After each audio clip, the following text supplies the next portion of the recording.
सातों वारों का आसरा भरियो पीहर और सासरा, कहते सुनते हुंकार भरते सभी के भंडार भरे रहेंगे। प्रेम से बोले सातों वारों के देव की जय हो। नमस्कार दोस्तों, आज मैं आपको माघ मास में नित्य नियम से सुनी जाने वाली सातों वारों की कहानी सुनाने जा रही हूँ। पहले सुनते हैं रविवार व्रत की कथा। प्रेम से बोले सूर्य भगवान की जय हो। प्राचीन काल में एक बुढ़िया माई रहती थी। वह नियमित रूप से रविवार का व्रत करती। रविवार के दिन सूर्य उदय से पहले उठकर आंगन को गोबर से लीपकर स्वच्छ करती। स्नान आदि से निवृत्त होकर सूर्य भगवान की विधिवत पूजा करती, व्रत की कथा सुनती और सूर्य भगवान को भोग लगाकर दिन में एक बार भोजन करती थी। सूर्य भगवान की कृपा से बुढ़िया माई को किसी प्रकार का चिंता नहीं था। धीरे धीरे उनका घर धन्य धान से भर रहा था और सूर्य देव की कृपा से वह हमेशा स्वस्थ रहती थी। उस बूढ़ी माता को सुखी देखकर उनकी पड़ोसन उनसे जलने लगी। बूढ़ी माता के पास गाय नहीं थी, इसलिए वह अपने पड़ोसन के घर से गोबर लाती थी। एक दिन उनकी पड़ोसन अपने गाय को घर के भीतर बांधना शुरू कर दिया। इससे बूढ़ी माता को गोबर नहीं मिला और वह आंगन न लिप सकी। आंगन न लिप पाने के कारण बूढ़ी माता ने सूर्य भगवान की पूजा भी न कर सकी और भोजन भी नहीं बनाया तो भोग कैसे लगाती। रात होने पर बूढ़ी माता भूखी प्यासी ही सो गयी। सपने में सूर्य भगवान ने दर्शन दिया और भोग न लगाने का कारण पूछा तो बूढ़ी माता ने सूर्य भगवान से क्षमा मांगी और बताया कि गोबर न मिलने से वह आज घर भी नहीं लीपी और पूजा भी नहीं कर सकी और भोग भी नहीं बना पाई। इस पर सूर्य भगवान ने कहा, बूढ़ी माता, मैं आपके पूजा से प्रसन्न हूँ और मैं आपको एक गाय वरदान में देता हूँ। प्रातः काल सूर्य उदय से पूर्व उस बूढ़ी माता की आंख खुली तो वह अपने घर के आंगन में सुंदर गाय और बछड़े को देखकर बहुत खुश हुई। गाय को आंगन में बांधकर उन्होंने जल्दी से चारा लाकर खिलाया। जब पड़ोसन ने गाय और बछड़े को देखा तो उसकी आंखें फटी की फटी रह गई और वह और जलने लगी। तभी गाय ने सोने का गोबर किया। गोबर देखते ही पड़ोसन हैरान हो गई। उसने तुरंत अपने गाय के गोबर से बदलकर सोने वाला गोबर अपने घर ला दिया। अब यही कार्य रोज करने लगी। सूर्य उदय से पहले उठकर गोबर बदलकर सोने का गोबर अपने घर ला देती। सोने के गोबर से पड़ोसन धनी होने लगी। बूढ़ी माता को सोने के गोबर के बारे में अभी पता नहीं था। बूढ़ी माता हमेशा की तरह रविवार का व्रत करती, पूजा करती, कथा सुनती। एक दिन सूर्य देव ने तेज आंधी चला दिए, जिससे बूढ़ी माता ने अपने गाय को घर के भीतर बांध दिया।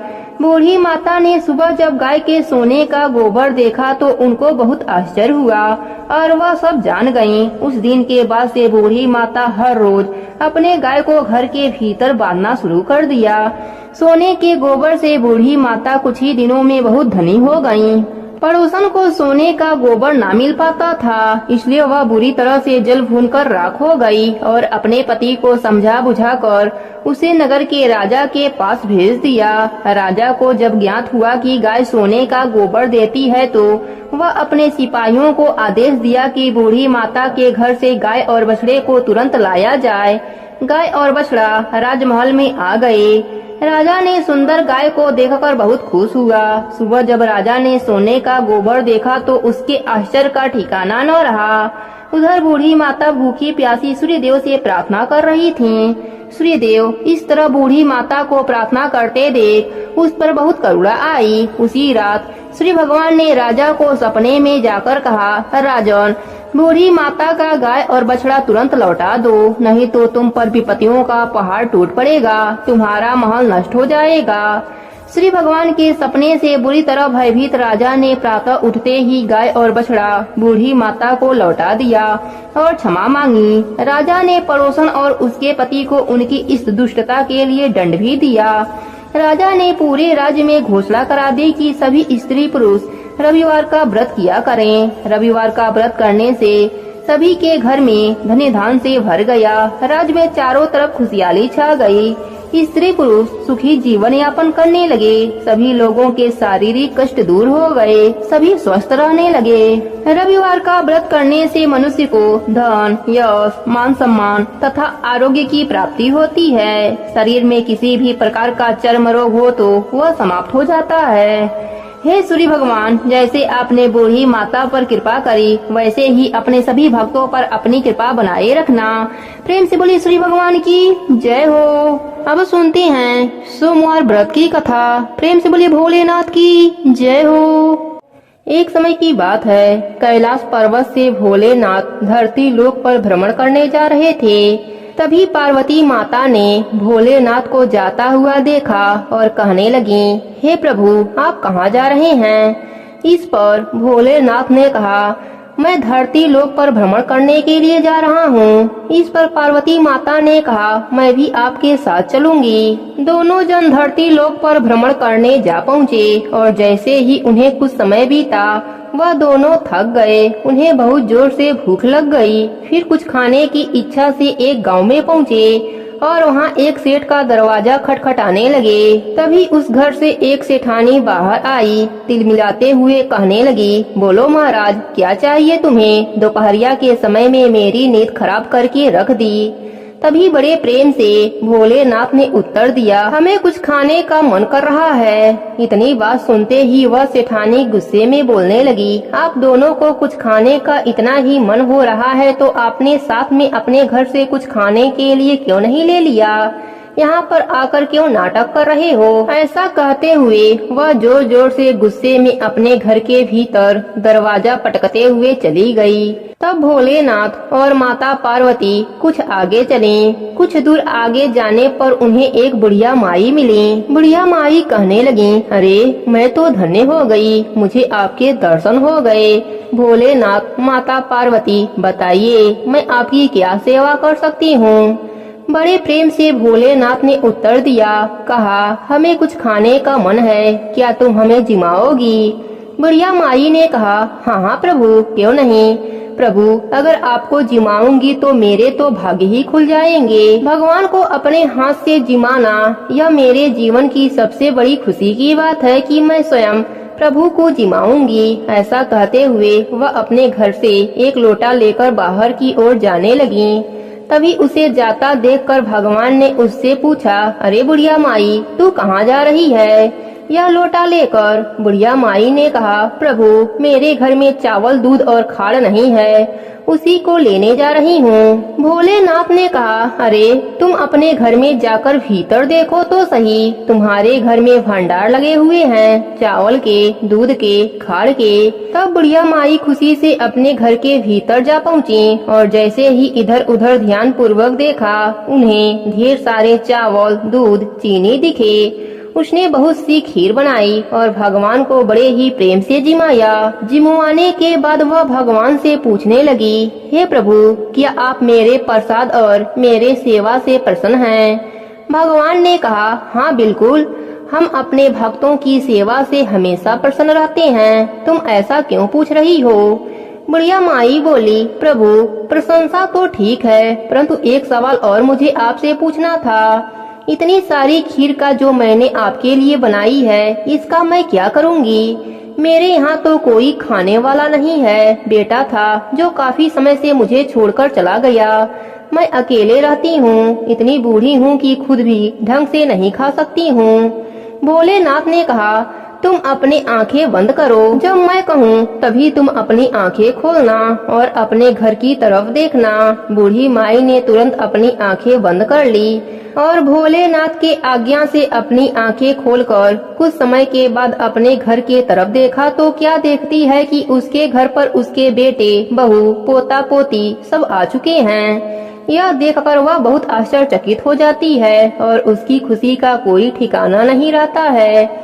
वह तुरंत भगवान के कदमों में गिर जाती है और कहती है, हे प्रभु, आपने मुझे जीवन की सारी खुशियाँ दे दी, बहुत खुशी दे दी, लेकिन एक समस्या है प्रभु, मेरा कुटिया बहुत छोटा है, अपने बहू और बेटा को कहाँ पर रखूंगी? तब भोलेनाथ ने उस बुढ़िया माई से कहा, देखो, तुम बिल्कुल चिंता मत करो। ऐसा कहकर भोलेनाथ ने उस छोटी सी कुटिया पर अपना पैर रख दिया। तभी वह छोटी सी कुटिया एक बहुत बड़ा महल में बदल गया और उसके बाद सब उस महल में बुढ़िया और उसका बेटा, पोता पोती, बहू सब हंसी खुशी से रहने लगे। और उस बुढ़िया ने उस दिन से निश्चय किया कि वह हर इंसान को खड़ का प्रसाद देगी और गरीबों की मदद करेगी। बुढ़िया माई खीर और खाड़ का प्रसाद बांटने लगी और बांटते बांटते वह उस सेठानी के घर जा पहुँची, जहाँ पर माता पार्वती और भोलेनाथ सबसे पहले आए थे।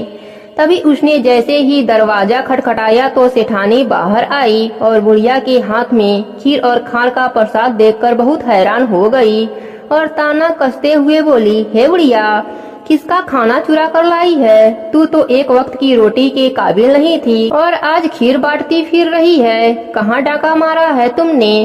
तभी बुढ़िया माई ने बहुत प्रशंसा पूर्वक उसको उत्तर दिया, अरे मेरे घर में स्वयं भोलेनाथ और माता पार्वती पधारी थीं। उसके बाद से मेरा किस्मत बदल गया।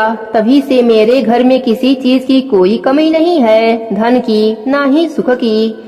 सेठानी ने कहा, अच्छा, वह भोलेनाथ और माता पार्वती थीं। मुझे तो लगा कि कोई नौटंकी करने वाले हैं। मैंने तो अपने घर से रफा दफा कर दिया और कुछ खाने को भी नहीं दिया। इसका मतलब मेरी किस्मत का तू खा रही है। तभी आजकल मेरे घर में खाने को अन्न नहीं है और तू यहाँ खीर बांटती फिर रही है। लेकिन सुन ले बुढ़िया, तू जो खा रही है वह मेरे हिस्से का है और मैं जा रही हूँ माफी मांगने। ऐसा कहकर वह सेठानी दौड़ती दौड़ती भगवान को खोजने लगी। वह कुछ दूर जाती है, तभी उसे भोलेनाथ और माता पार्वती दिखाई देते हैं। सेठानी उनसे माफी मांगते हुए कहने लगी, हे प्रभु, मुझे माफ कर दीजिए। मुझे लगा कोई नौटंकी करने वाले आए हैं, इसलिए मैंने आपको घर से रफा दफा कर दिया। पर प्रभु, मैं नहीं जानती थी कि वह आप हैं, नहीं तो मैं आपको भरपूर भरपेट भोजन कराकर भेजती। आप भी सोचते कि सेठानी से सही पाला पड़ा है, कितना बढ़िया जिमा कर भेजा है, उस बुढ़िया से भी कई गुना अच्छा। लेकिन आप मेरे किस्मत का थाली उसे कैसे दे सकते हैं? मेरे घर में तो धन का एक दाना भी नहीं रहा। भोलेनाथ ने कहा, देखो, मैंने किसी की किस्मत का किसी को नहीं दिया। तुमने हमें ना किया और उस बुढ़िया माई ने हमें हाँ किया, इसलिए तुम्हारी जिंदगी में सब कुछ ना हो गया और उसके जिंदगी में सब कुछ हाँ हो गया। इसमें हमारी कोई गलती नहीं है, सब तुम्हारे कर्मों का फल है। जो इंसान इस दुनिया में आने के बाद अपने धन को सिर्फ अपने लिए इस्तेमाल करता है, उसके घर में कभी भी बरकत नहीं होता, सुख नहीं रहता, शांति नहीं मिलती और उदासी छाई रहती है और उसके जिंदगी में हमेशा दुख तकलीफें भरी रहती हैं और कभी उसके भरे हुए भंडार भी खाली पड़ जाते हैं। इसलिए तुम्हारे साथ भी ऐसा ही हुआ। सेठानी ने कहा, प्रभु, मुझे माफ कर दीजिए, ऐसा मत कीजिए, मेरे लिए भी कुछ सोचिए। प्रभु, मेरे परिवार का पालन पोषण कैसे होगा? मुझे माफ कर दीजिए प्रभु, मैं अपने जिंदगी में कभी ऐसा नहीं करूँगी। दान पुण्य भी करूँगी, गरीबों को खाना खिलाऊंगी, अपने धन संपत्ति को सिर्फ अपने लिए इस्तेमाल नहीं करूँगी। मैं वादा करती हूँ प्रभु, मुझे माफ कर दीजिए। उसकी बातें सुनकर भोलेनाथ ने कहा, काम तेरा रुकेगा नहीं, धन तेरा टिकेगा नहीं। ऐसा कहकर भोलेनाथ और माता पार्वती धरती लोक से कैलाश पर्वत की ओर चल दिए। प्रेम से बोली भोलेनाथ की जय हो, पार्वती माता की जय हो। अब सुनते हैं मंगलवार व्रत की कथा। प्रेम से बोलिए मंगल देव की जय हो। एक बुढ़िया थी, वह मंगल देवता को अपना इष्ट देवता मानकर सदैव मंगल का व्रत रखती और मंगल देव का पूजन किया करती। उसका एक पुत्र था जो मंगलवार को उत्पन्न हुआ था, इस कारण उसको मंगलिया के नाम से बोला करती। मंगल देव के दिन न तो घर को लिपती न ही पृथ्वी खोदती। एक दिन मंगल देवता उसकी श्रद्धा की परीक्षा लेने के लिए उसके घर में साधु का रूप बनाकर आए और द्वार पर आवाज दी। बुढ़िया ने कहा, महाराज क्या आज्ञा है? साधु ने कहा, बहुत भूख लगी है, भोजन बनाना है, इसके लिए तू थोड़ी सी जमीन लिप दे तो तेरा पुण्य होगा। यह सुनकर बुढ़िया ने कहा, महाराज आज तो मंगलवार की व्रती हूँ, इसलिए मैं चौका नहीं लिप सकती, कहो तो जल का छिड़काव कर दूँ, उस पर भोजन बना लेना। साधु कहने लगा कि मैं गोबर से ही लिपे चौके पर खाना बनाता हूँ। बुढ़िया ने कहा, पृथ्वी लिपने के सिवाय और कोई सेवा हो तो मैं सब कुछ करने के वास्ते उद्यत हूँ। तब साधु ने कहा कि सोच समझकर उत्तर दो, जो कुछ भी मैं कहूँ सब तुमको करना होगा। बुढ़िया कहने लगी कि महाराज, पृथ्वी लिपने के अलावा जो भी आज्ञा करोगे उसका पालन अवश्य करूंगी। बुढ़िया ने ऐसे ही 3 बार वचन दे दिया। तब साधु कहने लगा कि तू अपने लड़के को बुलाकर औधा लिटा दे, मैं उसकी पीठ पर भोजन बनाऊंगा। साधु की बात सुनकर बुढ़िया चुप हो गई। तब साधु ने कहा, बुला ले लड़के को, अब सोच विचार क्यों करती है। बुढ़िया मंगलिया कहकर पुकारने लगी। थोड़ी देर बाद लड़का आ गया। बुढ़िया ने कहा, जा बेटे, तुझको बाबा जी बुलाते हैं। लड़के ने बाबा जी से जाके पूछा, क्या आज्ञा है महाराज। बाबा जी ने कहा कि जाओ अपनी माता जी को बुला लाओ। तब माता आ गई तो साधु ने कहा कि तू ही इसको लिटा दे। बुढ़िया ने मंगल देवता का स्मरण करते हुए लड़के को औधा लिटा दिया और उसकी पीठ पर अंगीठी रख दी। कहने लगी कि महाराज, अब जो कुछ आपको करना है कीजिए, मैं जाकर अपना काम करती हूँ। साधु ने लड़के की पीठ पर रखी हुई अंगीठी में आग जलाई और उस पर भोजन पकाया। जब भोजन बन चुका तो साधु ने बुढ़िया से कहा कि अब अपने लड़के को बुला लो, वह भी आकर भोग लगा ले। बुढ़िया कहने लगी कि यह कैसे आश्चर्य की बात है कि उसकी पीठ पर आपने आग जलाई और उसी को प्रसाद के लिए बुलाते हैं। क्या यह संभव है कि अब भी आप उसको जीवित समझते हैं। आप कृपा करके उसका स्मरण भी मुझको न कराइए और भोग लगाकर जहाँ जाना हो जाइए। साधु के अत्यंत आग्रह करने पर बुढ़िया ने ज्यों ही मंगलिया कहकर आवाज लगाई, त्यों ही एक ओर से दौड़ता हुआ वह आ गया। साधु ने लड़के को प्रसाद दिया और कहा कि माई, तेरा व्रत सफल हो गया। तेरे हृदय में दया है और अपने इष्ट देव में अटल श्रद्धा है, इसके कारण तुझको कभी भी कोई कष्ट नहीं पहुँचेगा। हनुमान जी की कृपा से बुढ़िया माई का घर अन्य धन से भर गया। वह सुखी जीवन जीने लगी। हे हनुमान जी, अपने सभी भक्तों पर अपनी कृपा बनाए रखना। कहानी अधूरी हो तो पूरी करना, पूरी हो तो मान रखना। प्रेम से बोलिए हनुमान जी की जय हो, मंगल देवता की जय हो। अब सुनते हैं बुधवार व्रत की गणेश कथा। प्रेम से बोलिए गणेश भगवान की जय हो। हम भगवान को जिस तरह बुलाते हैं, पूजते हैं, भगवान उसी रूप में अपने भक्तों के पास खींचे चले आते हैं। और ऐसा ही हुआ शांति के परिवार में। इस परिवार में शांति, उसका पति मनोहर, सास ससुर और शांति की 5 वर्ष की एक बेटी थी जिसका नाम था अशोक सुंदरी। परिवार की चाहत थी बेटे की और जन्म हुआ एक बेटी की, जिसके कारण शांति को घर में ताने झेलने पड़ता था। शांति गणेश भगवान को बहुत मानती थी। एक दिन अशोक सुंदरी ने अपने माँ से तोतली आवाज में पूछा, माँ, मेरे भाई कहाँ है। तो माँ ने कहा, अशोक सुंदरी, तुम्हें पता है अशोक सुंदरी किसका नाम है? वह तो गणेश भगवान के बहन का नाम है। तो तुम्हारे भाई कौन हुए? गणेश भगवान हुए ना। अशोक सुंदरी के मन में यह बात बैठ गई। वह हर रक्षाबंधन पर गणेश भगवान के मूर्ति को राखी बांधती और गणेश जी को भाई मानकर पूजने लगी। भगवान उसके लिए उसके भाई थे। ऐसे ही समय बीतने लगा। माँ बेटी दोनों ही गणपति बप्पा का अनन्य भक्त बन गए। अब अशोक सुंदरी विवाह योग्य हो गई। उसका विवाह भी हो गया, पर समाज की विडंबना, उसका परिवार भी ज्यादा खुले विचारों वाला नहीं था। पर उसका पति योगेश बहुत समझदार था। समय समय पर योगेश को काम के सिलसिले में बाहर जाना पड़ता था। अशोक सुंदरी की सास चाहती थी कि उसके घर पोते का ही जन्म हो। इस बात को लेकर अशोक सुंदरी पर गजेंद्री बनाती रहती थी। अशोक सुंदरी के विदाई के समय पर शांति ने एक सुंदर सा गणेश भगवान की मूर्ति अशोक सुंदरी को दिया था और कहा था, बेटी, जब भी कोई परेशानी हो तो अपने भाई गणेश भगवान से कह देना, वे सब कुछ ठीक कर देंगे। बस इस बात का विश्वास करके अशोक सुंदरी ने अपने भाई गणेश से कहा, भैया, मेरी सास के मन में जो इच्छा है उसे अवश्य ही पूरा कर देना। मेरा हाल भी मेरी माँ की तरह ना हो जाए। अशोक सुंदरी गर्भ से हो गई और देखते ही देखते 9 माह का समय पूरा भी हो गया। एक दिन अचानक अशोक सुंदरी की तबीयत खराब हो गई और उसे अस्पताल ले जाने का समय नजदीक आ गया। संयोगवश उस दिन योगेश घर पर नहीं था। उसकी सास उसे अस्पताल ले गई। वहीं पर अशोक सुंदरी ने एक बच्ची को जन्म दिया। बस अब क्या था, अशोक सुंदरी की सास की उम्मीद पर पानी फिर गया। वह स्वार्थ में इतनी अंधी हो गई कि भगवान का डर भी उसके मन से निकल गया। उधर अशोक सुंदरी मन ही मन गणेश भगवान से कह रही थी, मेरे भैया आपकी भांजी हुई है, इसकी आप रक्षा करना और योगेश को जल्दी घर भेज देना। अशोक सुंदरी की सास तो अपने बेटे के आने के पहले ही अपने बहू और अपने पोती के लिए जाल बुन चुकी थी। उसने एक अकेले कोठरी में अशोक सुंदरी और उसकी बेटी को लेटा दिया।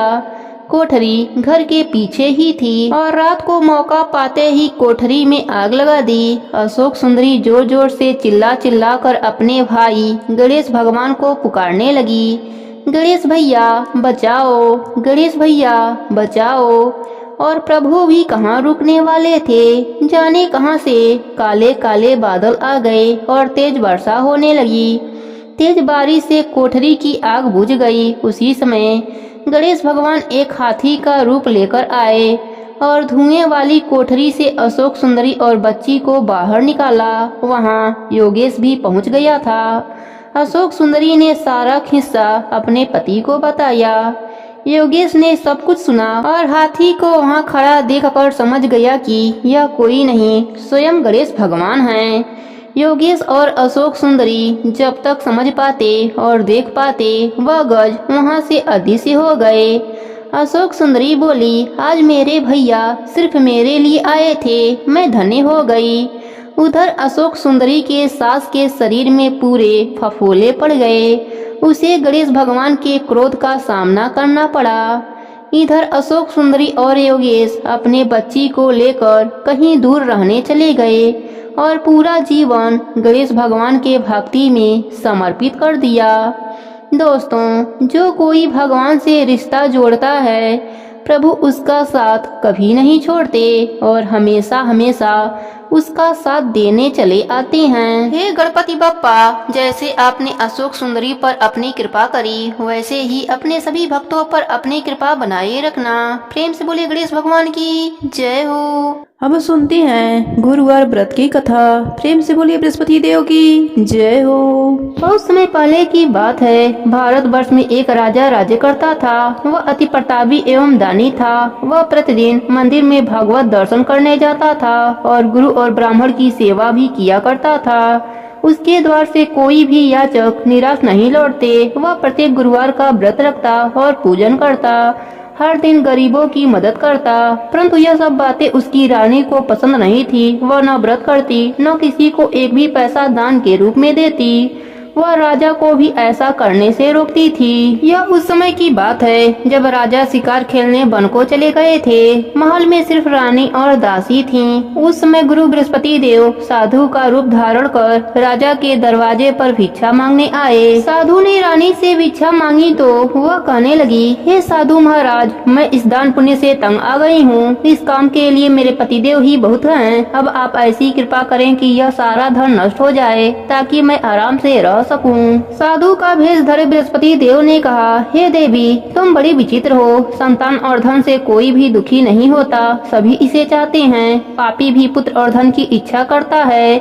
अगर तुम्हारे पास धन बहुत है तो भूखे मनुष्यों को भोजन कराओ, ब्राह्मणों को दान दो, प्याऊ लगवाओ, धर्मशालाएं बनवाओ, कुआं, तालाब, बावड़ी, बाग बगीचे आदि बनवाओ तथा निर्धनों की कुंवारी कन्याओं का विवाह कराओ। साथ ही यज्ञ आदि करो। इस प्रकार के कर्मों से आपके कुल का एवं आपका नाम लोक परलोक में प्रसिद्ध होगा एवं तुम्हें स्वर्ग की प्राप्ति होगी। किंतु वह मूर्ख रानी साधु की इन बातों से खुश नहीं हुई। वह बोली, हे साधु महाराज, मुझे ऐसी संपत्ति की आवश्यकता नहीं जो मेरे काम न आए तथा जिनको मैं अन्य लोगों को दान दूं, जिसको रखने और संभालने में ही सारा समय नष्ट हो जाए। साधु ने रानी को समझाने का बहुत प्रयास किया, परंतु रानी अपनी बात पर अड़िग रही। तब साधु ने कहा, हे देवी, यदि तुम्हारी ऐसी इच्छा है तो जैसा मैं तुम्हें बताता हूँ तुम वैसा ही करना। बृहस्पतिवार के दिन गोबर से घर को लीपना, अपने केसों को पीली मिट्टी से धोना, केसों को धोते समय स्नान करना, राजा से कहना कि वह भी हजामत बनवाए, भोजन में मांस मदिरा खाना, कपड़े धोबी के यहाँ धुलने को देना। इस तरह 7 बृहस्पतिवार निरंतर करने से तुम्हारा सब धन नष्ट हो जाएगा।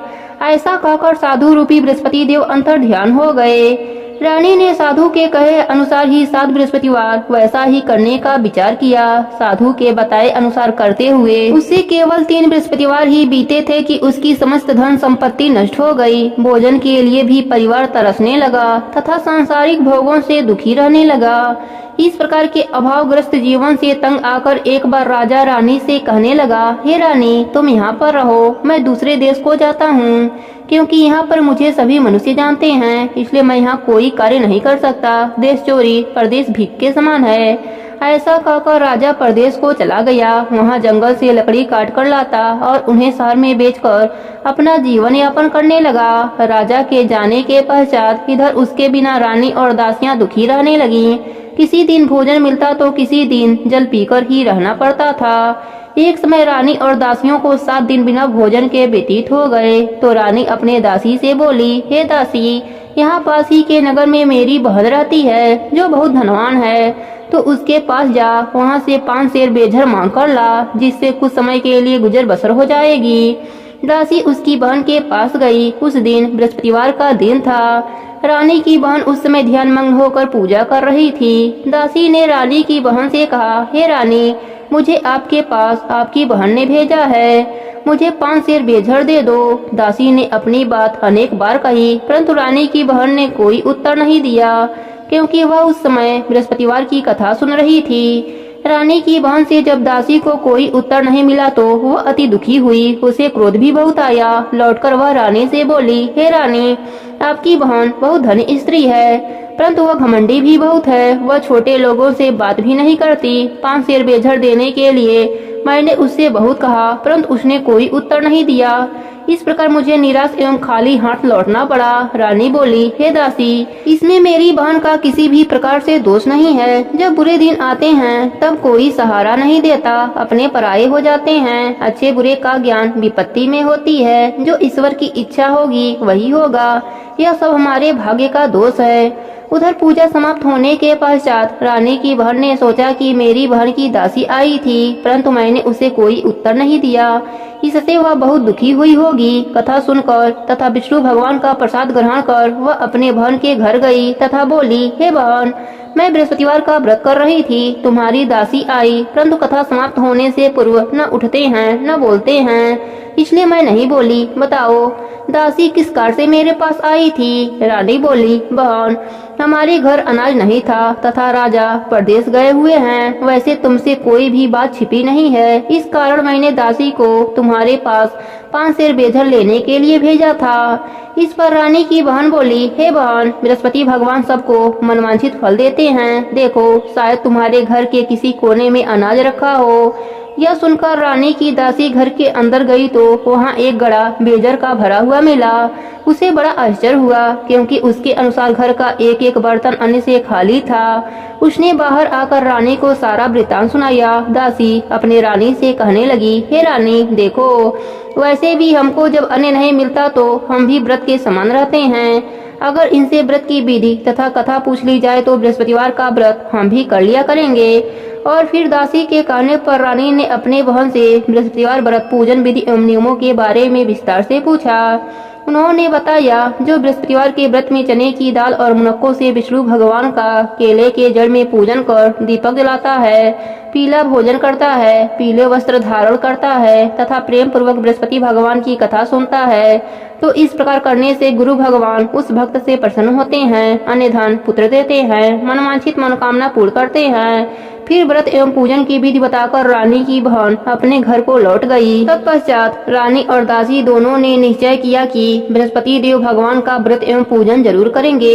7 दिन पश्चात जब बृहस्पतिवार का दिन आया तो दोनों ने व्रत किया। गुड़सवार में जाकर चना और गुड़ बीन लाई और उसकी दाल बनाकर केले के जड़ में विष्णु भगवान का पूजन किया।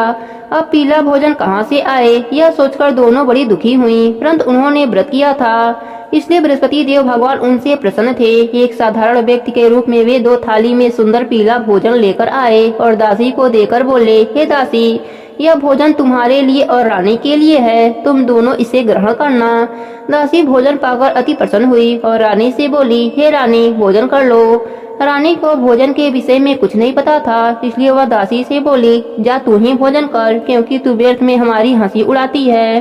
दासी बोली, हे रानी, एक व्यक्ति भोजन देकर गया है। रानी बोली, वह भोजन तेरे लिए ही देकर गया होगा, इसलिए तू ही भोजन कर।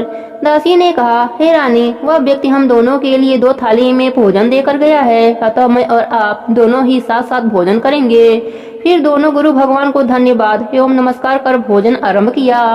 उसके बाद से दोनों प्रत्येक बृहस्पतिवार को गुरु भगवान का व्रत एवं पूजन करने लगी।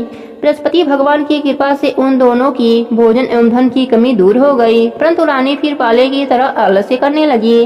तब दासी ने कहा, हे रानी, आप पहले भी इसी प्रकार आलस करती थीं। आपको धन संभालने एवं दान देने में बड़ा कष्ट होता था, इसी कारण सभी धन नष्ट हो गए और हमारी ऐसी दुर्दशा हो गई।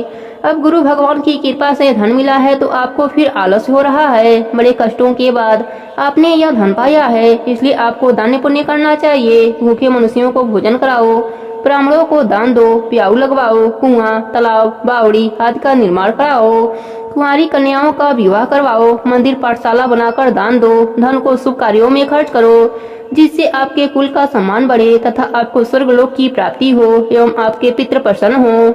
दासी की बात मानकर रानी ने इसी प्रकार के कर्म करने प्रारंभ कर दिए। इस प्रकार करने से उसका काफी यश फैलने लगा। कुछ दिनों के बाद एक दिन रानी और दासी आपस में विचार करने लगी कि न जाने राजा किस दशा में होंगे, उनकी कोई खोज खबर नहीं है। रानी राजा की खबर न पाकर उदास रहने लगी। गुरु भगवान से उन्होंने प्रार्थना की और भगवान ने रात्रि में जाकर राजा को सपना दिया, हे राजा, उठ, तेरी रानी तुझको याद करती है, अब अपने देश को लौट जा। राजा प्रातः काल उठा। वह सोचने लगा कि मैं किस प्रकार रानी के पास खाली हाथ जाऊंगा। मेरे पास तो कुछ भी नहीं। स्त्री जात खाने और पहनने के ही साथी होती हैं। पर प्रभु की आज्ञा मानकर वह अपने नगर को चलने को तैयार हुआ। प्रदेश में राजा बहुत दुखी रहता था। प्रतिदिन जंगल से लकड़ी बीनकर लाता और उसे शहर में बेचकर अपने दुखी जीवन को बड़ी कठिनाई से व्यतीत करता था। एक दिन राजा दुखी होकर अपने पुराने दिनों को याद करके रोने लगा। उस जंगल में बृहस्पति देव एक साधु का रूप धरकर आए और राजा से बोले, हे लकड़ियारे, तुम इस बिरियान जंगल में किस चिंता में बैठे हो, मुझे बताओ। यह सुनकर राजा की आंखों में आंसू आ गए और वह साधु को प्रणाम करके बोला, हे प्रभु, आप सब कुछ जानने वाले हैं। इतना कहकर राजा ने साधु को अपनी समस्त व्यथा सुना दी। तब साधु रूप में गुरु भगवान राजा से बोले, हे राजन, तुम्हारी पत्नी ने बृहस्पतिवार के दिन बृहस्पति देव का अपमान किया था, जिसके कारण तुम्हारी यह दुर्दशा हुई है। अब तुम किसी भी प्रकार का चिंता मत करो, भगवान तुम्हें पहले से अधिक धन प्रदान करेंगे। देखो, तुम्हारी पत्नी ने बृहस्पतिवार का व्रत करना आरंभ कर दिया है। अब तुम भी बृहस्पतिवार का व्रत करके चने की दाल व गुड़ जल के लोटे में डालकर केले का पूजन करो, फिर कथा कहो या सुनो। भगवान तुम्हारी सभी इच्छाओं की पूर्ति करेंगे। साधु के वचन सुनकर राजा बोला, हे प्रभु, मुझे लकड़ी बेचने के पश्चात इतना भी धन नहीं बचता कि भोजन करने के उपरांत कुछ भी बचा सकूं। मैंने रात्रि में अपने रानी को व्याकुल एवं व्यतीत देखा है। मेरे पास कोई साधन नहीं जिससे उसका समाचार भी जान सकूं। इसके अतिरिक्त मैं बृहस्पति देव की कथा भी नहीं जानता, जिसे कहकर या सुनकर मैं व्रत धारण कर भगवान बृहस्पति देव का पूजन कर सकूं। साधु ने कहा, हे राजा, तुम किसी बात का चिंता मत करो। बृहस्पतिवार के दिन तुम नित्य की भांति लकड़ियां लेकर शहर में जाओ। तुम्हें रोज से दुगुना धन की प्राप्ति होगी, जिससे तुम भली भांति भोजन कर लोगे तथा गुड़ एवं चने का प्रसाद खरीद कर बृहस्पति देव का पूजा भी कर सकते हो। बृहस्पतिवार की कहानी इस प्रकार है। प्राचीन समय में एक बहुत ही निर्धन ब्राह्मण रहता था। उसका कोई संतान न था। ब्राह्मण नित्य पूजा पाठ करता। वह स्वभाव से दयालु तथा धार्मिक विचारों वाला व्यक्ति था, परंतु उसकी पत्नी बहुत मलिनता के साथ रहती थी। वह न तो स्नान करती न ठीक से कार्य करती। अपने पत्नी की ऐसी आदत के कारण ब्राह्मण देवता बहुत दुखी रहते थे। वह अपने पत्नी को बहुत समझाते किंतु उसका कोई परिणाम न निकलता। भगवान की कृपा से ब्राह्मण की स्त्री के कन्या उत्पन्न हुई। वह कन्या ब्राह्मण के घर में बड़ी होने लगी। वह बालिका प्रातः काल ही स्नान करके विष्णु भगवान का जप करती, बृहस्पतिवार का व्रत भी करने लगी। पूजा पाठ समाप्त कर पाठशाला जाती तो अपनी मुट्ठी में जौ भर कर ले जाती और पाठशाला जाने के रास्ते में डालती जाती। भगवान बृहस्पति देव की कृपा से वही जौ सोने के हो जाते तो लौटते समय उनको बिनकर घर ले आती। एक दिन वह बालिका सूप में उन सोने के जौ को फटक कर साफ कर रही थी। तभी उसकी माँ ने उसे देखा और कहा, हे बेटी, सोने के जौ को फटकने के लिए सूप भी तो सोने के होने चाहिए। दूसरे दिन बृहस्पतिवार का दिन था। कन्या ने व्रत रखा और भगवान बृहस्पति देव से प्रार्थना करने लगी, हे प्रभु, यदि मैंने सच्चे मन से श्रद्धा पूर्वक आपका पूजन एवं व्रत किया हो तो कृपया मुझे सोने का सूप दे दो। बृहस्पति देव ने उसकी प्रार्थना स्वीकार कर ली। नित्य की भांति वह कन्या जौ फैलाती हुई पाठशाला चली गई। पाठशाला से लौटकर जब वह जौ बीन रही थी तो बृहस्पति भगवान की कृपा से उसे सोने का सूप प्राप्त हुआ। उस सोने के सूप को वह घर ले आई और उससे जौ साफ करने लगी, परंतु उसकी माँ का आचरण वैसा ही रहा। एक दिन वह कन्या सोने के सूप में जौ साफ कर रही थी। उसी समय अचानक उस नगर का राजकुमार वहाँ से होकर निकला। कन्या के रूप एवं कार्य को देखकर राजकुमार कन्या पर मोहित हो गया। राजमहल लौटकर राजकुमार अन्न और जल त्याग कर उदास होकर लेट गया। राजा को जब अपने पुत्र द्वारा अन्न जल त्यागने का समाचार ज्ञात हुआ तो अपने मंत्रियों के साथ वह राजकुमार के पास गए और बोले, हे बेटा, तुम्हें किस बात का दुख है? किसी ने तुम्हारा अपमान किया है अथवा कोई और कारण है? मुझे बताओ, मैं वही करूँगा जिससे तुम प्रसन्न हो जाओ। राजकुमार ने अपने पिता की बातें सुनी तो वह बोला, आपकी कृपा से मुझे किसी भी प्रकार का कष्ट नहीं है। किसी ने मेरा अपमान भी नहीं किया है, परंतु मैं उस कन्या के साथ विवाह करना चाहता हूँ जो सोने के सूप में जौ फटक रही थी। यह सुनकर राजा आश्चर्य में पड़ गया और बोला, हे राजकुमार, इस तरह की कन्या का पता तुम लगाओ, मैं तुम्हारा विवाह उसके साथ अवश्य ही करवा दूंगा। तब राजकुमार ने प्रसन्न होकर राजा को उस ब्राह्मण कन्या के घर का पता बताया। राजा के आदेश पर मंत्री उस कन्या के घर गए और राजा का आदेश ब्राह्मण को कह सुनाया। कुछ ही दिन बाद ब्राह्मण कन्या का विवाह राजकुमार के साथ हो गया। घर से कन्या के विदा होते ही उस ब्राह्मण के घर में पहले की ही तरह निर्धनता वास करने लगी। अब भोजन के लिए अनाज भी बड़ी मुश्किल से मिलता था। एक दिन दुखी होकर ब्राह्मण देवता अपनी बेटी से मिलने गए। बेटी पिता की ऐसी अवस्था को देखकर अत्यंत दुखी हुई और उसने अपनी माँ का समाचार पूछा। ब्राह्मण ने पुत्री को सभी हाल कह सुनाया। पुत्री ने अपने पिता को बहुत सा धन देकर विदा कर दिया। इस प्रकार ब्राह्मण का कुछ समय सुखपूर्वक व्यतीत हुआ, लेकिन धन समाप्त होने के बाद स्थिति पहले की तरह हो गई। ब्राह्मण फिर अपने पुत्री के यहाँ गया और उससे सभी हाल कह सुनाया। पुत्री बोली, हे पिताजी, आप अपने साथ माताजी को यहाँ लाओ, मैं उन्हें यह विधि बता दूंगी जिससे दरिद्रता दूर हो जाए। ब्राह्मण देवता अपनी पत्नी को साथ लेकर राजमहल अपनी पुत्री के पास पहुँचे तो पुत्री अपनी माँ को समझाने लगी, हे माँ, तुम सुबह उठकर सर्वप्रथम स्नान आदि करके भगवान विष्णु का पूजन किया करो तो सब निर्धनता दूर हो जाएगी। परंतु उसकी माँ ने उसकी एक न मानी। वह सुबह उठकर सर्वप्रथम अपने पुत्री का बचा हुआ जूठन खा लेती थी। एक दिन उसकी बेटी को अपने माँ पर बहुत गुस्सा आया। उसने एक रात एक कोठरी से सारा सामान निकालकर अपने माँ को उसमें बंद कर दिया। प्रातः कोठरी से अपने माँ को निकालकर तथा स्नान आदि करा के पूजा पाठ करवाया तो उसकी माँ की बुद्धि ठीक हो गई। इसके बाद वह प्रतिदिन पूजा पाठ करती और प्रत्येक बृहस्पतिवार को व्रत भी रखने लगी। इस व्रत के प्रभाव से उसकी माँ भी अत्यंत धनवान एवं पुत्रवती हो गई और बृहस्पति देवता की कृपा से वृद्ध अवस्था में मृत्यु को प्राप्त कर स्वर्गलोक को गई। वह ब्राह्मण भी सुख पूर्वक इस लोक का सुख भोग कर स्वर्गलोक को प्राप्त हुआ। इस प्रकार कहानी कहकर साधु देवता वहाँ से अंतर ध्यान हो गए। धीरे धीरे समय बीत गया तथा बृहस्पतिवार का दिन आ गया। लकड़ीहारा रूपी राजा जंगल से लकड़ी काटकर किसी शहर में बेचने गया। आज उसे और दिनों से अधिक धन मिला। राजा ने चना गुड़ आदि लाकर भगवान विष्णु का पूजन किया तथा बृहस्पतिवार का व्रत किया। उस दिन से उसके सभी कष्ट दूर हो गए, परंतु अगले बृहस्पतिवार को यह व्रत करना भूल गया। इस कारण बृहस्पति भगवान उससे रुष्ट हो गए। उस दिन उस नगर के राजा ने विशाल यज्ञ का आयोजन किया तथा अपने समस्त राज्य में घोषणा करवा दिया कि कोई भी मनुष्य अपने घर में भोजन न बनाए न आग जलाए। सब लोग मेरे यहाँ भोजन करने आए। इस आज्ञा को जो नहीं मानेगा उसको सूली पर लटका दिया जाएगा। राजा की आज्ञा अनुसार राज्य के सभी निवासी राजा के भोज में सम्मिलित होने गए, परंतु लकड़ीहारा कुछ विलम्ब से पहुंचा, इसलिए राजा उसको भोजन कराने अपने साथ महल में ले गए। जब राजा लकड़ीहारे को भोजन करा रहे थे तो रानी की दृष्टि उस खूंटी पर पड़ी जिस पर उनका 9 लखा हार टंगा हुआ था। उसे हार खूंटी पर लटका दिखाई नहीं दिया। रानी को निश्चय हो गया कि मेरा हार इस लकड़ीहारे ने चुरा लिया है। उसी समय रानी की जिद पर राजा ने सैनिक बुलाकर लकड़ीहारे को जेल में डलवा दिया। जेल खाने में बंद वह लकड़ीहारा बहुत दुखी होकर विचार करने लगा कि न जाने कौन से पूर्व जन्म के कुकर्म से मुझे यह दुख प्राप्त हुआ है। जेल में बंद लकड़ीहारा भगवान बृहस्पति देव को याद करने लगा। तत्काल बृहस्पति देव साधु के रूप में प्रकट हो गए और उसकी दशा देखकर कहने लगे, अरे मूर्ख, तू बृहस्पतिवार को बृहस्पति देव की कथा एवं व्रत करना भूल गया, इसी कारण तुझे दुख प्राप्त हुआ है। अब किसी भी प्रकार का चिंता मत कर। बृहस्पतिवार के दिन जेल खाने के दरवाजे पर तुझे 4 पैसे पड़े मिलेंगे। तू उन पैसों से प्रसाद मंगाना, भगवान बृहस्पति देव का पूजन एवं कथा कहना, कथा का प्रसाद स्वयं भी ग्रहण करना तथा दूसरों को भी खिलाना। इस प्रकार करने से तुम्हारे सभी कष्ट दूर हो जाएंगे। अगले बृहस्पतिवार के दिन राजा को जेल के द्वार पर 4 पैसे पड़े मिले। राजा ने पूजा का सामान मंगाकर कथा कही और प्रसाद बांटा। उसी रात बृहस्पति देव ने उस नगर के राजा के सपने में दर्शन देकर कहा, हे राजा, तूने जिस आदमी को जेल खाने में बंद कर रखा है वह निर्दोष है, वह राजा है, उसे छोड़ दो। रानी का 9 लखा हार उसी खूंटी पर टंगा हुआ है। अगर तू ऐसा नहीं करेगा तो मैं तेरे को नष्ट कर दूंगा। राजा सुबह उठा और खूंटी पर हार टंगा देखकर लकड़ीहारे को बुलाकर उससे क्षमा याचना की तथा राजा के योग्य सुंदर वस्त्र आभूषण भेंट कर उसे विदा किया। बृहस्पति देव की आज्ञा अनुसार राजा अपने नगर को चल दिया। जब वह नगर के निकट पहुंचा तो उसे बहुत आश्चर्य हुआ। वहां पहले से अधिक तालाब, बाग, कुएं तथा बहुत सी धर्मशालाएं आदि मंदिर बने हुए थे।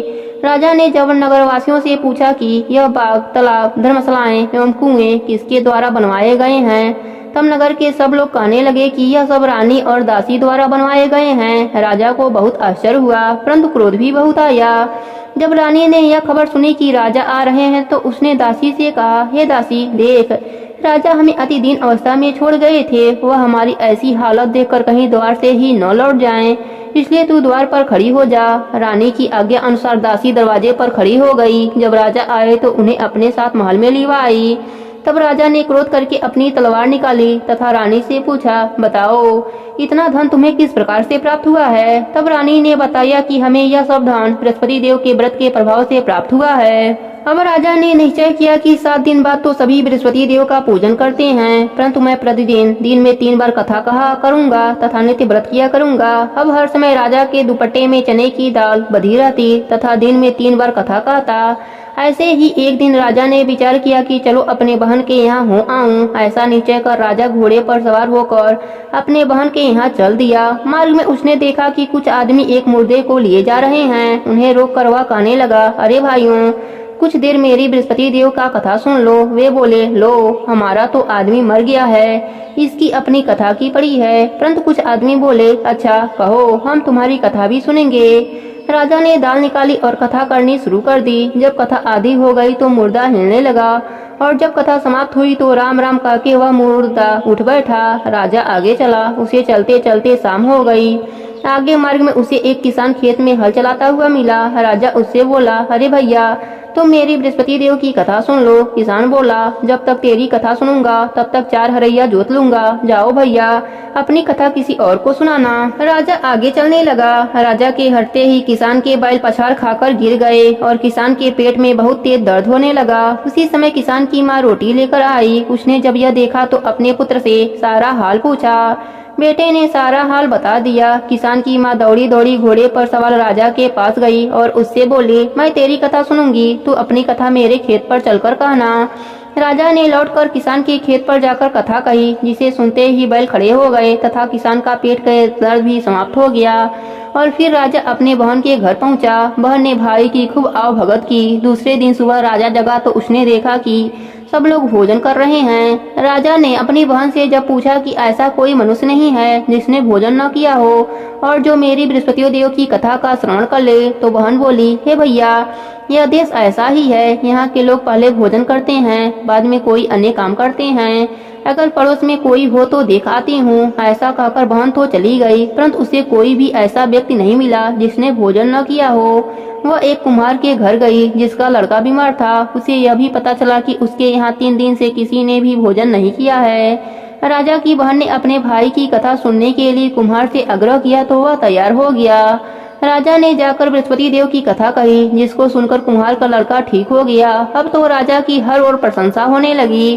कुछ दिन के बाद से एक दिन राजा ने अपने बहन से कहा, हे बहन, मैं अपने घर को जाऊंगा, तुम भी तैयार हो जाओ। राजा की बहन ने अपने सास से अपने भाई के साथ जाने की आज्ञा मांगी। सास बोली, चली जा, परंतु अपने लड़कों को यहीं छोड़ जाना, क्योंकि तेरे भाई के कोई संतान नहीं होती है। बहन ने भाई से कहा, हे भैया, मैं तो चलूंगी, परंतु कोई बालक नहीं जाएंगे। राजा ने कहा, जब कोई बालक साथ नहीं चलेगा तब तुम क्या करोगी? दुखी मन से राजा अपने नगर को लौट आया।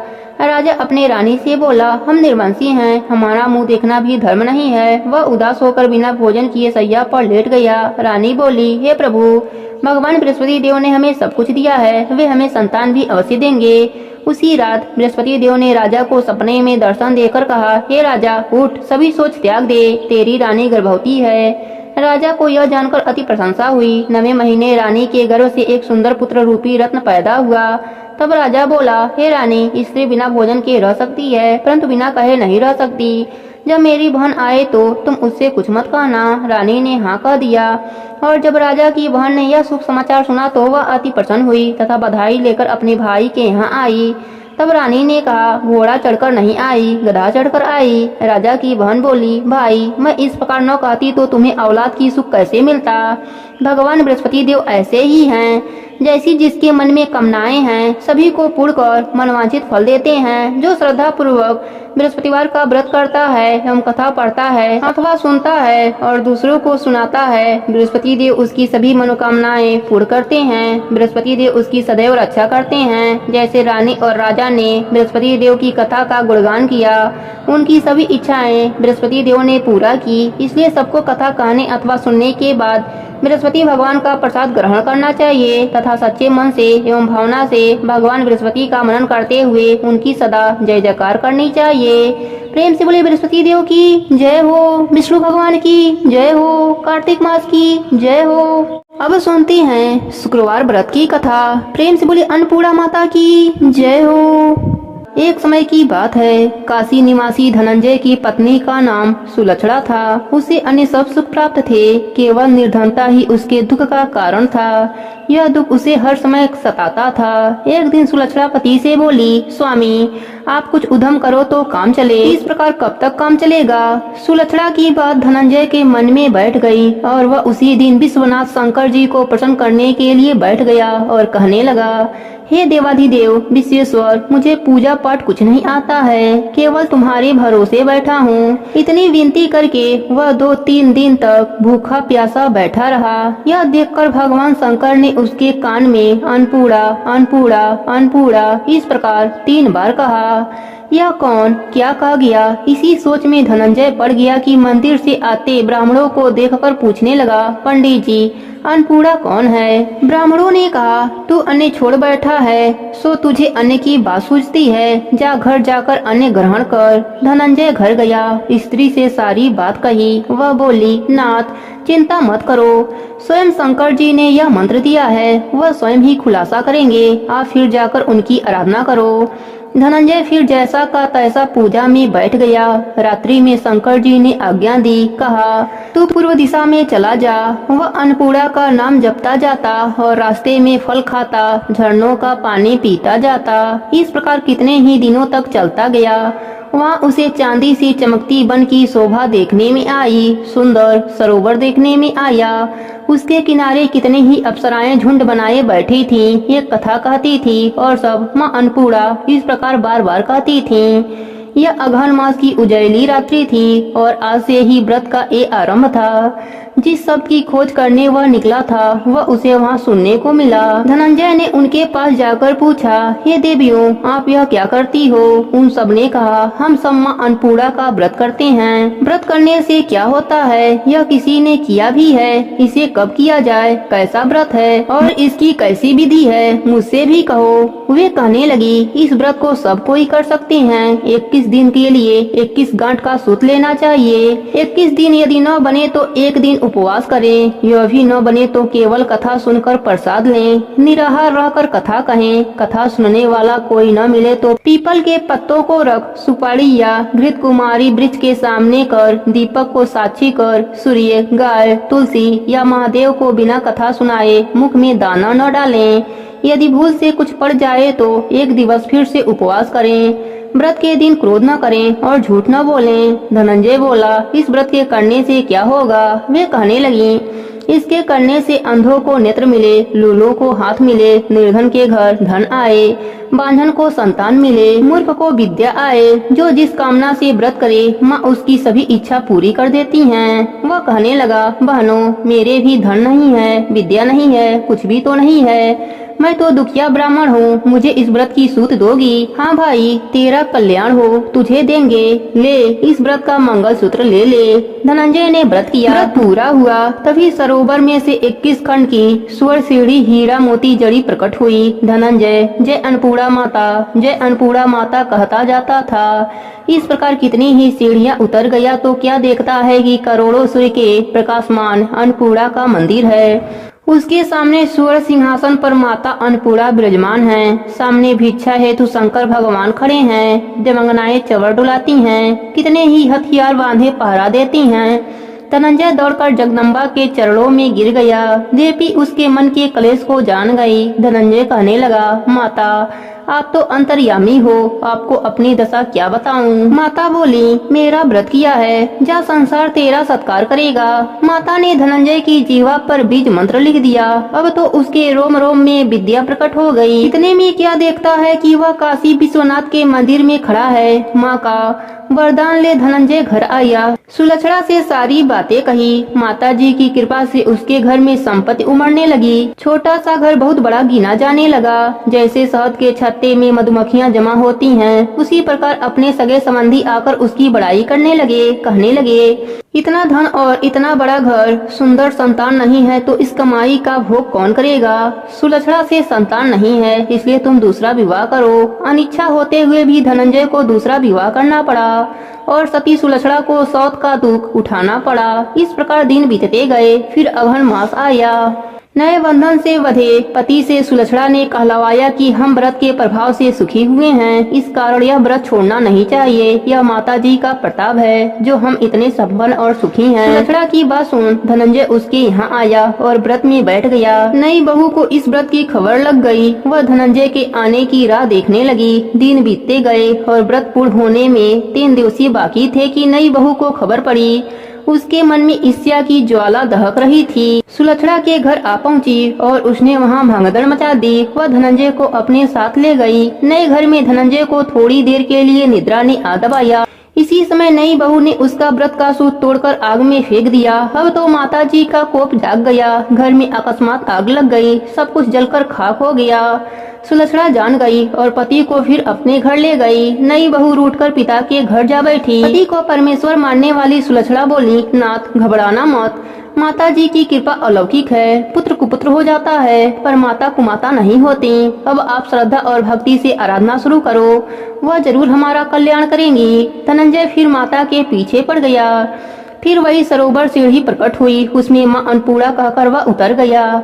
वहाँ जा माता जी के चरणों में रुदन करने लगा। माता प्रसन्न होकर बोली, यह मेरी सोने की मूर्ति ले जा, उसकी पूजा करना तो फिर से सुखी हो जाएगा। जा, तुझे मेरा आशीर्वाद है। तेरी स्त्री सुलक्षणा ने श्रद्धा से मेरा व्रत किया है, उसे मैंने पुत्र दिया है। धनंजय ने आंखें खोली तो खुद को काशी विश्वनाथ के मंदिर में खड़ा पाया। वहाँ से फिर उसी प्रकार घर को आया। इधर सुलक्षणा के दिन चढ़े और महीने पूरे होते ही पुत्र का जन्म हुआ। गांव में आश्चर्य की लहर दौड़ गई। मानता आने लगा। इस प्रकार उसी गांव के निसंतान सेठ के पुत्र होने पर उसने माता अन्नपूर्णा का मंदिर बनवा दिया।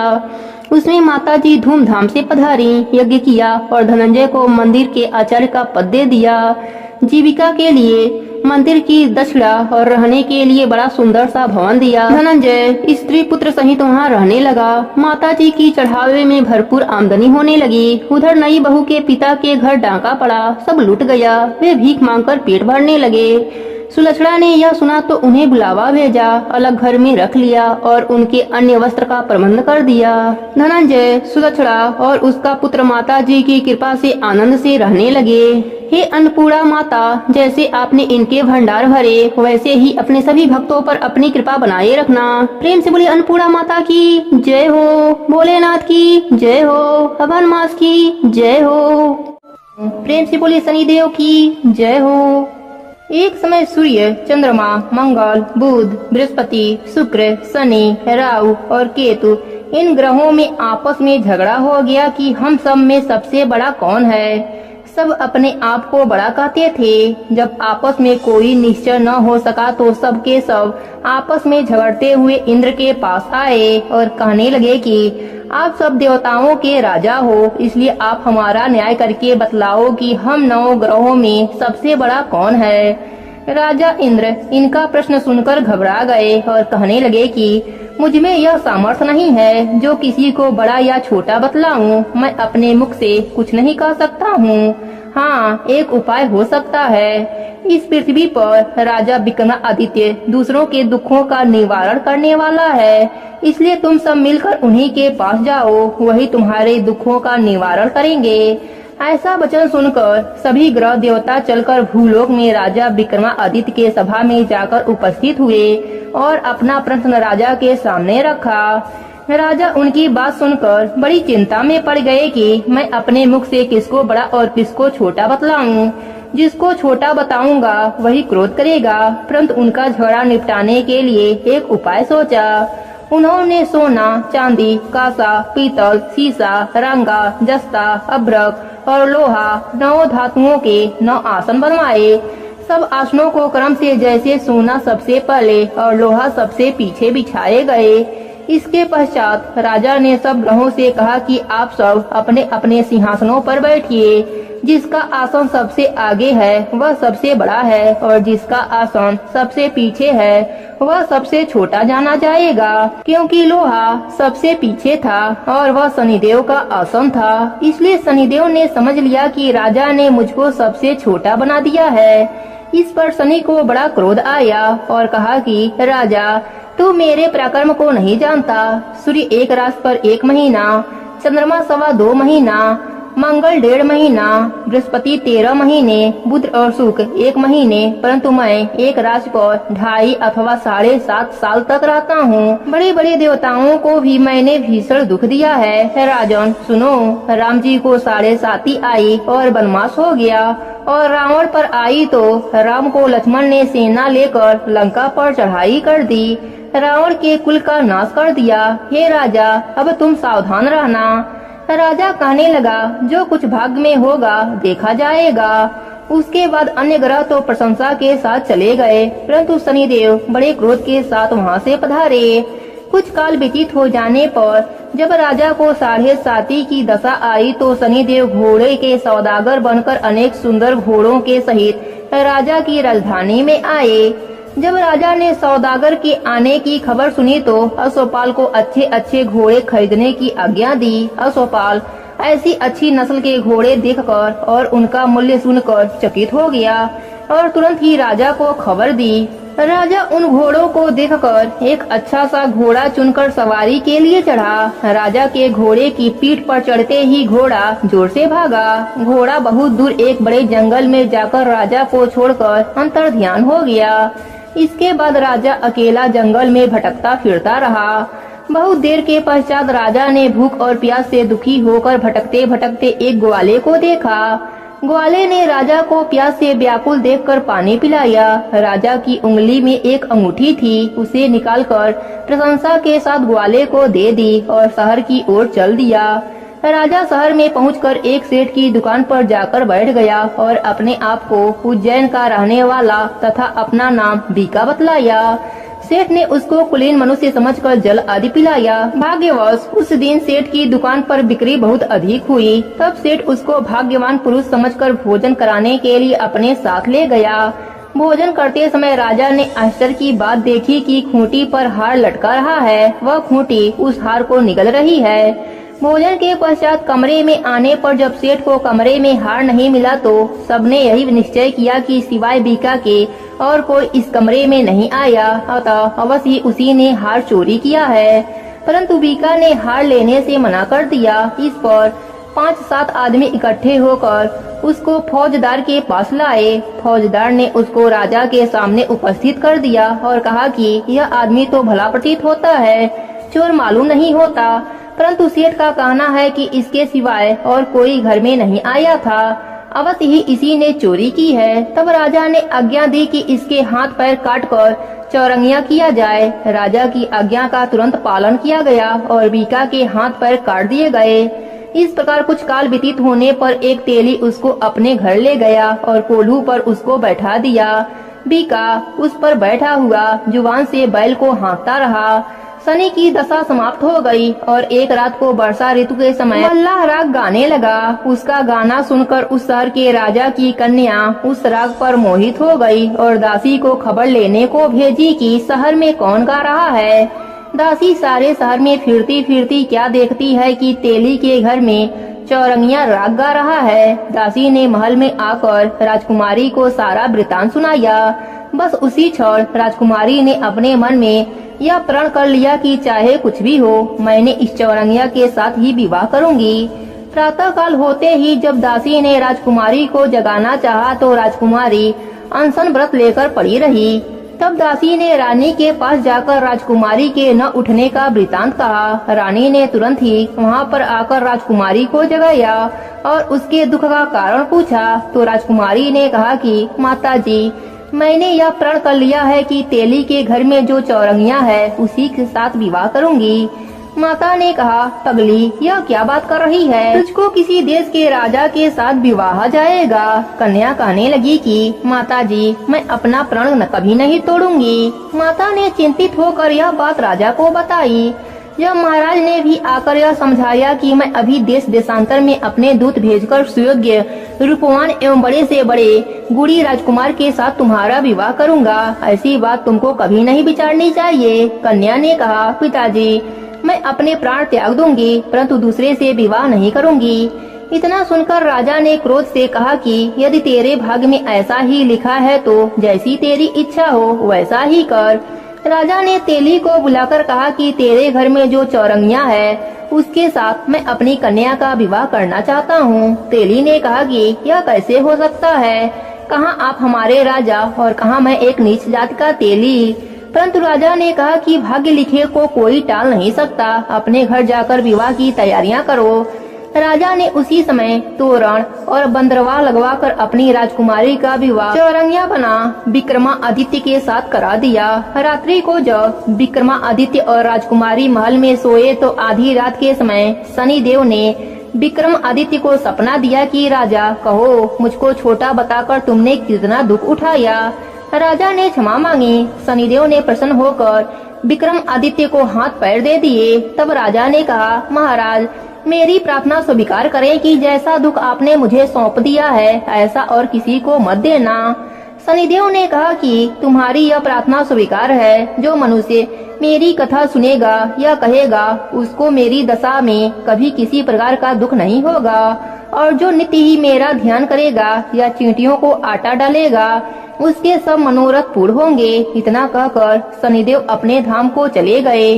राजकुमारी की आंख खुली और उसने राजा के हाथ पांव सही सलामत देखे तो आश्चर्य को प्राप्त हुई। उसको देखकर राजा ने अपना समस्त हाल कह दिया कि मैं उज्जैन का राजा विक्रमादित्य हूँ। यह बात सुनकर राजकुमारी अत्यंत प्रसन्न हुई। प्रातः काल राजकुमारी से उसकी सखियों ने पूछा तो उसने अपने पति का समस्त वृतांत कह सुनाया।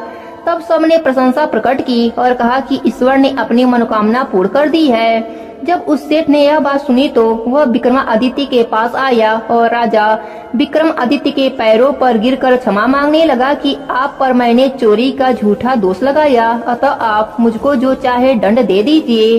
राजा ने कहा, मुझ पर शनिदेव का कोप था, इसी कारण यह सब दुख मुझको प्राप्त हुआ। इसमें तुम्हारा कोई दोष नहीं है, तुम अपने घर जाकर अपना कार्य करो। सेठ बोला कि मुझे तभी शांति होगी जब आप मेरे घर चलकर प्रीति पूर्वक भोजन करेंगे। राजा ने कहा कि जैसी आपकी मर्जी वैसा ही करें। सेठ अपने घर जाकर अनेक प्रकार के सुंदर भोजन बनवाया और राजा विक्रमादित्य को प्रीति भोज दिया। जिस समय विक्रमादित्य भोजन कर रहे थे, एक अत्यंत आश्चर्य की बात सबको दिखाई दी।